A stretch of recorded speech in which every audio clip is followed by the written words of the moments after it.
Hello friends, welcome to mathematics तक। आज की इस क्लास में हम लोग जानेंगे कि भाज और भाजक दोनों तरफ अगर दशमलव आ जाए तो ऐसे प्रश्न को हम लोग कैसे सॉल्व करेंगे।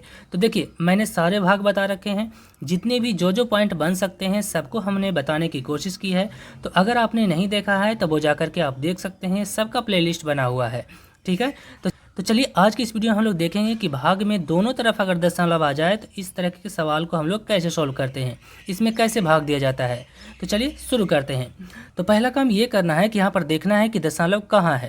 तो इसमें देखिए दशमलव यहाँ पे है और इसमें दशमलव यहाँ पे है। ठीक है, तो यहाँ पर ध्यान रखना है कि दशमलव के बाद, ठीक है, दशमलव के बाद दोनों तरफ सेम अंक होना चाहिए। जैसे यहाँ इसमें दशमलव के बाद 3 अंक है और इसमें दशमलव के बाद 1 अंक है। तो हमने आपको बताया है कि दशमलव के बाद दोनों तरफ अंक बराबर होनी चाहिए। तो फिर क्या करें, तो जिस तरफ अंक कम हो उस तरफ आप अपने मन से 0 लगा दीजिए। ठीक है, तो यहाँ पर देखिए, यहाँ पर 3 अंक है और इसमें तो 1 ही अंक है, तो इसमें हम लोग अपने मन से 2 0 और लगा देंगे। ठीक है, अब देखिए यहाँ पर भी आपको दशमलव के बाद 3 अंक है और यहाँ पर भी दशमलव के बाद 3 अंक हो गया। अब क्या करना है, अपने मन से आपको दशमलव को हटा लेना है। ठीक है, तो ये क्या हो जाता है, यहाँ पर इसे अगर लिखेंगे तो यहाँ पर हो जाएगा 6400 और यहाँ पर हो जाएगा 5248। ठीक है, अब यहाँ पर देखिए ये सिंपल तरीके का भाग हो गया। अब इसे हम लोग सॉल्व करेंगे यानी भाग देंगे। तो चलिए देखते हैं। अब यहाँ पर देखना है, यहाँ पर हो गया है 6400 और ये हो गया है 5248। अब यहाँ पर देखिए 6400 से भाग देना है 5248 में। तो 6400 तो बड़ी संख्या है और 5248 जो है ये छोटी संख्या है। तो आपको तो ये बताया गया है कि बड़ी संख्या में छोटी संख्या से भाग देते हैं, लेकिन यहाँ पर तो छोटी संख्या में बड़ी संख्या से भाग आ रहा है। तो फिर करें क्या, अब आपको क्या करना है कि अब आपको यहाँ पे दशमलव लगाना है।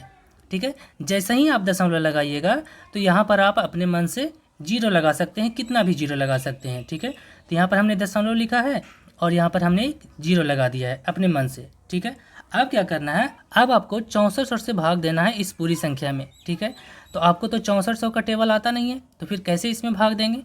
तो सबसे पहले आपको इधर से 3 अंक, ठीक है, और इसमें भी इधर से 3 अंक ले लेना है। ठीक है, अब यहाँ पर देखिए इधर से 3 अंक लेने पर इधर कितना बच गया, 6 बच गया। तो 6 का तो टेबल आता है आपको, और इधर से 3 अंक लेने पर इसमें कितना आ जाता है, 52 आ जाता है। अब यहाँ पर देखिए 6 से भाग दीजिए 52 में, तो कितना बार में लगेगा।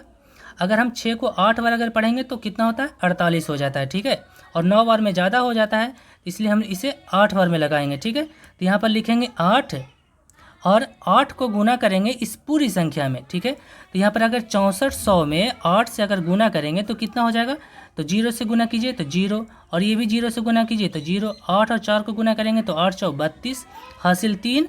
8 और 6 को गुना करेंगे तो 8 छके 48 और 3 51 हो जाता है। ठीक है, यानी 51 20। अब यहाँ पर 6400 में 8 से गुना करने पर कितना हो गया, 51,200। तो यहाँ पर हम लोग 51,200 लिखेंगे। ठीक है, अब इसे क्या करना है, घटा लेना है जी। अब यहाँ पर देखिए 0 में से 0 को घटाएंगे तो 0 आएगा, 8 में से 0 को घटाएंगे तो 8, और 4 में से 2 को घटाएंगे तो 2, और 2 में से 1 को घटाएंगे तो 1, और 5 में से 5 को घटाएंगे तो कुछ नहीं।